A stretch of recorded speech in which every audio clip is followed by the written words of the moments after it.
अस्सलाम वालेकुम guys, hope you will be fine. आज की वीडियो में हम डिस्कस करने वाले हैं एक इम्पॉर्टेंट टॉपिक लिटरेचर और टेक्स्ट को। इसमें जो है हम सबसे पहले देखेंगे इस वीडियो में डेफिनेशन लिटरेचर और टेक्स्ट की रेलिवेंट एग्जांपल के साथ। उसमें फिर लिटरेचर की हिस्ट्री देखेंगे और टेक्स्ट की, यानी कि लिटरेचर जो है वो कहाँ से उसकी हिस्ट्री स्टार्ट होती है और टेक्स्ट की और कैसे स्टार्ट होती है, और उसके दरमियान फिर डिफरेंसेस भी देखेंगे लिटरेचर और टेक्स्ट के दरमियान। तो चलिए जी स्टार्ट करते हैं। पहले हमारे पास है डेफिनेशन लिटरेचर की। Literature etymologically the Latin word litteratura is derived from, यानी कि लिटरेचर जो है लैटिन वर्ड लिटरेचरा जो कि ड्राइव हुआ है लिटरा से, विच मीन्स लेटर, यानी कि जिसका मतलब है लेटर, और ये smallest element of alphabetical writing कहलाता है। उसके बाद इसकी डेफिनेशन देख लेते हैं। The written works of a specific language culture and era which is considered of a sublime value is called literature, यानी कि किसी भी स्पेसिफिक लैंग्वेज या कल्चर कह लें या एरा कह लें, उसका यानी कि जो रिटन वर्क होगा और वो सबलाइम वैल्यू वाला होगा, वो हमारे पास होगा literature. For example English literature किसको रिप्रेजेंट करेगा? हमारे पास इंग्लिश लैंग्वेज को, ऑब्वियसली। अब देखें यहाँ पे लैंग्वेज है, तो इंग्लिश लैंग्वेज को इंग्लिश लिटरेचर रिप्रेजेंट करता है। तो इसी तरह से जो कल्चर है, यूके का लिटरेचर किसको रिप्रेजेंट करेगा? ऑब्वियसली यूके के कल्चर को। इसी तरह जो एरा है, एलिजाबेथन एज का जो एरा है वो रिप्रेजेंट करेगा एरा को। तो इसके बाद आ जाता है हमारे पास टेक्स्ट। टेक्स्ट क्या है? The word text comes from Latin term texere meaning to weave, यानी कि ये भी एक लैटिन टर्म है टेक्सेयर, जिसका मतलब है टू वीव। वीव मतलब होता है बुनना, यानी कि जिस तरह से हम एक क्लॉथ जो तैयार होता है वो डिफरेंट थ्रेड्स को हम यूनाइट करते हैं, तो वैसे क्लॉथ एक तैयार होता है, तो इसी तरह हम डिफरेंट लेक्सिकल आइटम्स को अरेंज करते हैं तो एक टेक्स्ट तश्कील पाता है, या डिफरेंट क्लॉजेज या फ्रेजेस को हम अरेंज करते हैं तो फिर एक टेक्स्ट बनता है ना। तो अब इसके बाद है इसके साथ डेफिनेशन। डेफिनेशन में क्या है कि text is a coherent set of signs that transmits some kind of informative message, यानी कि जो टेक्स्ट जो है वो कोहेरेंट सेट ऑफ साइंस होते हैं जो कि किसी सम काइंड ऑफ इन्फॉर्मेट करते हैं, यानी कि पहुंचाते हैं या डिलीवर करते हैं। तो अब कोहेरेंट का मतलब क्या है? यानी कि कोहेरेंट का यहाँ पर मतलब ये है कि रीज़नेबल हो, यानी कि लॉजिकल हो, और कंप्रीहेंसिबल, जो कि यानी कि हमें समझ आए, वो टेक्स्ट कहलाएगा। यानी कि टेक्स्ट जो है वो ऐसे कंप्रीहेंसिबल सेट ऑफ साइंस होते हैं जो कि किसी किस्म की इंफॉर्मेशन ट्रांसमिट करते हैं।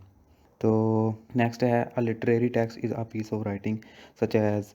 अच्छा, लिटरेरी टेक्स्ट में जो हमारे पास आ जाती हैं वो बुक आ जाती हैं, पोइम आ जाती हैं, और स्टोरी टेलिंग आ जाती हैं, जैसे कि फ़िक्शनल नावल आते हैं। फ़िक्शनल नावल हमारे पास इमेजिनेशन वाले जो साइंस फ़िक्शंस होते हैं, यानी कि जो वो रियलिटी पे बेस नहीं करते, रादर दैन यानी कि जो रियलिटी होते हैं वो हमारे पास फ़िक्शनल नावल होते हैं। तो इसमें एग्जांपल्स जो हैं, some examples of good literary text किया गए हैं, नॉवेल्स हैं, शॉर्ट स्टोरीज़ हैं और पोइट्री है। अच्छा, और examples of non literary text क्या है? हमारे पास टेक्स्ट बुक है, इसी तरह लीगल डॉक्यूमेंट्स हैं और आर्टिकल्स हैं, है ना। तो नेक्स्ट इसकी हिस्ट्री है लिटरेचर और टेक्स्ट की। पहले है जी, the history of literature started through creative expression. अच्छा, अब जो लिटरेचर की जो हिस्ट्री है वो स्टार्ट होती है क्रिएटिव एक्सप्रेशन से। अच्छा, अब यहाँ पर क्रिएटिव एक्सप्रेशन का मतलब ये है कि हाँ, यानी कि पिक्चर्स वगैरह या ड्राइंग से, पिक्चर्स वगैरह ड्रा करके लोग यानी कि ना कोई भी इंफॉर्मेशन इनकोड करते थे, पहुंचाते थे दूसरों तक।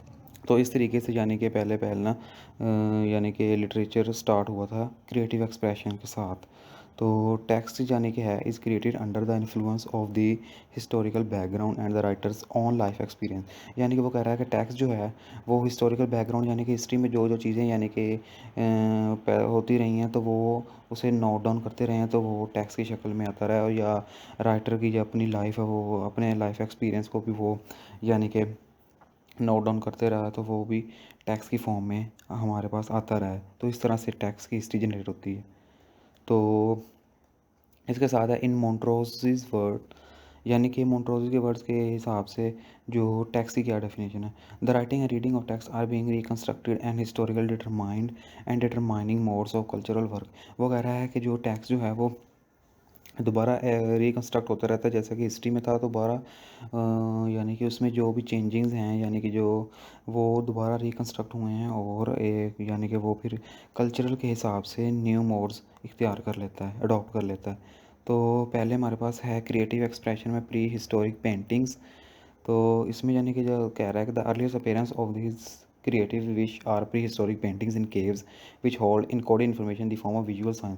यानी कि इसमें जो इन्फॉर्मेशन थी वो हमारे विजुअल साइन की फॉर्म में इनकोड की जाती है। जैसे कि ये पिक्स भी है, इसमें डिफरेंट ये हॉर्स बने हुए हैं, तो इससे हमें एक इन्फॉर्मेशन मिल जाएगी ये एनिमल से डिनोट किया जा रहा है। तो ये इसमें यानी कि पिक्चर्स के ज़रिए जो इन्फॉर्मेशन हम इनकोड करते हैं या दूसरे को ट्रांसमिट करते हैं, तो वो हमारे पास प्री यानी क्रिएटिव एक्सप्रेशन आ जाता है। अच्छा, this visual component remains closely connected to the literature throughout its various historical and social appearance। यानी कि वो कह रहा है कि ये जो विजुअल कंपोनेंट था वो लिटरेचर के साथ काफ़ी देर तक कनेक्ट रहा है, बहुत क्लोजली कनेक्ट रहा है, क्योंकि इससे हमें कुछ ना कुछ आइडिया होता है कि किस किस्म का यानी कि मैसेज मिल रहा है वो किसी भी इमेज को देख के। तो नेक्स्ट हमारे पास फिर जब क्रिएटिव एक्सप्रेशन आ गया उसके बाद हमारे पास स्पोकन वर्ड्स है, ओरल लिटरेचर जिसे कहते हैं। Any form of verbal art which is transmit orally और deliver by word of mouth. यानी कि वर्बल आर्ट की कोई भी ऐसी फॉर्म जो कि ओरली ट्रांसमिट की जाए या वर्ड ऑफ माउथ से, वो हमारे पास ओरल लिटरेचर कहलाता है। इसमें हमारे पास एपिक पोइम्स आ जाती हैं, म्यूज़िकल जॉनरास आ जाते हैं, फोक टेल्स आ जाती हैं, सॉन्ग्स आ जाते हैं, मिस फोक टेल्स लोक कहानियों को कहते हैं, जो कि यानी कि नस्ल दर नस्ल जो चलती आती हैं वो कहलाती हैं फोक टेल्स, है ना। तो अब देखते हैं next. If we say that literature is an expression of the values aspirations joys and sorrows etc of society then these expressions don't presuppose literacy. अच्छा, वो कहता है कि लिटरेचर अगर हम कहते हैं ना कि वैल्यूज़ या एस्पिरेशंस जॉयज़ या सोरोज का एक्सप्रेशन है सोसाइटी की, तो ये जो एक्सप्रेशन है ये सिर्फ लिटरेसी को प्रीसपोज नहीं करते, इनके अलावा भी यानी कि जो चीज़ें हमें देखनी पड़ती हैं एस्थेटिकली, तो वो भी लिटरेचर में हमारे पास इंक्लूड होती हैं। तो after pushing back the pictorial dimensions, यानी कि जब पिक्टोरियल पिक्टोरियल वही इमेजिंग वाला है ना, क्रिएटिव एक्सप्रेशन जो था प्री हिस्टोरिक पेंटिंग वाला, वो कह रहा है कि जब उसे पुश बैक कर दिया गया तो फिर स्पोकन वर्ड का कंसेप्ट आया, इंट्रोड्यूस हुआ। इट ट्रांसलेट इनटू साइंस, यानी कि ये उन्होंने जो साइंस को ट्रांसलेट करना स्टार्ट कर दिया। ओरल लिटरेचर क्या है हमारे पास, is the predecessor of written literature. जो हमारे पास जो ओरल लिटरेचर है वो रिटन लिटरेचर का जो प्रीडिसेसर है। अच्छा, जहाँ पे प्रीडिसेसर का मतलब है कि एक बंदा जो है एक पोस्ट पर पहले था, अब उसकी जगह किसी और ने ले लिया। पहले इसकी पोस्ट में मतलब कौन था कि यानी कि जो पिक्टोरियल इमेजेस वगैरह था, सही है, क्रिएटिव एक्सप्रेशन था, अब उसकी जगह किसने ले लिया, ओरल लिटरेचर ने। क्लियर है। तो अब हमारे पास नेक्स्ट है इसके बाद, predecessor of literary expression is called oral poetry। After the world has learned to writing, oral literature has existed side by side with the written record। जैसे जैसे यानी कि वर्ल्ड में राइटिंग सीखी है, तो ओरल लिटरेचर ने अपना वजूद यानी कि रिटन रिकॉर्ड के साथ बरकरार रखना शुरू कर दिया। तो नेक्स्ट हमारे पास है ऑडियो लिटरेचर। अच्छा, ऑडियो लिटरेचर में in early classical as audio literature and the lyrics of songs display the acoustic features of literary phenomena.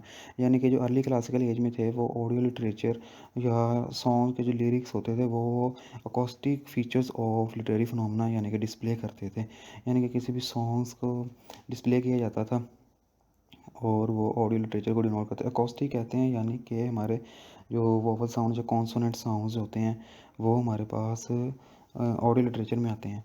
तो इसी तरह से this oral component has been revived in our century throughout the medium radio and other sound carriers.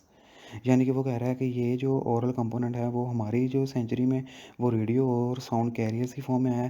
तो लेकिन जब classical as थी वो audio literature किस में आया जी, अकोस्टिक फीचर, अकोस्टिक यानी कि वोवल्स और कॉन्सोनेंट जो साउंड्स हमें पड़ते हैं, जो यानी कि क्लासिकल में आपने देखा भी होगा कि आ ऊ वाली जो यानी कि वो साउंड जो प्रोनाउंस करते हैं इनसे जो साउंड जो यानी कि जो ऑर्केस्ट्रा वगैरह बजाते हैं, तो उसमें म्यूज़िक जो है वो सारा क्लासिकल में आता है और वो ऑडियो लिटरेचर में इंक्लूड होगा।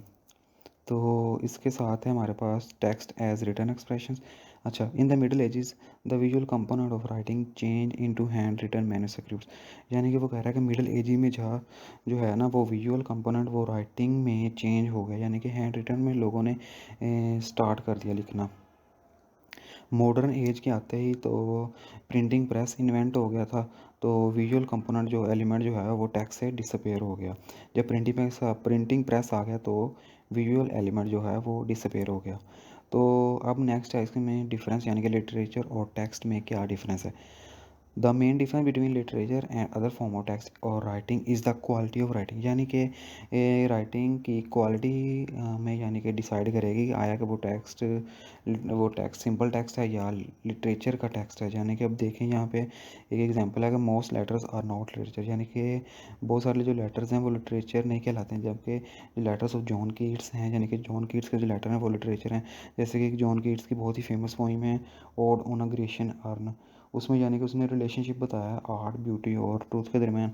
वो एक सराई होती है तो उस पर डिफरेंट काइंड की पिक्स वगैरह होती हैं, तो वो एक एस्थेटिक सोच वाला बंदा ही यानी कि सोच सकता है कि उसमें उसने यानी कि क्या क्या चीज़ें यानी कि पिक्चर्स के, यानी कि उसने एक बहुत ही ज़बरदस्त तरीके से आर्ट को उसकी ब्यूटीफाई किया है, उसके साथ ट्रुथ को बयान किया है। तो बहुत अच्छी पोइम है वो उसकी। तो नेक्स्ट है हमारे पास some poetry and literature is beautiful but not literature is beautiful. अच्छा, वो कह रहा है कि कुछ पोइट्री लिटरेचर ब्यूटीफुल है लेकिन सारा लिटरेचर जो ब्यूटीफुल नहीं है। I would say that the main difference is the quality of writing. वही बात है कि जो राइटिंग में जो क्वालिटी होगी वो ही डिसाइड करेगी आया जो टेक्स्ट है वो सिंपल टेक्स्ट है या लिटरेचर का टेक्स्ट है। तो which encompasses things like effectiveness, impact and memorability, यानी कि ऐसा यानी कि पीस ऑफ वर्क जो कि हमारे पास एक इफ़ेक्ट डाले, एक मेमोरेबिलिटी क्रिएट करे या एक अच्छा इम्पैक्ट डाले, वो हमें लिटरेचर में इंक्लूड करेंगे। तो ये this is all about the today's lecture. Like this video, please subscribe the channel and share to your fellows. Thank you, जज़ाकल्लाह।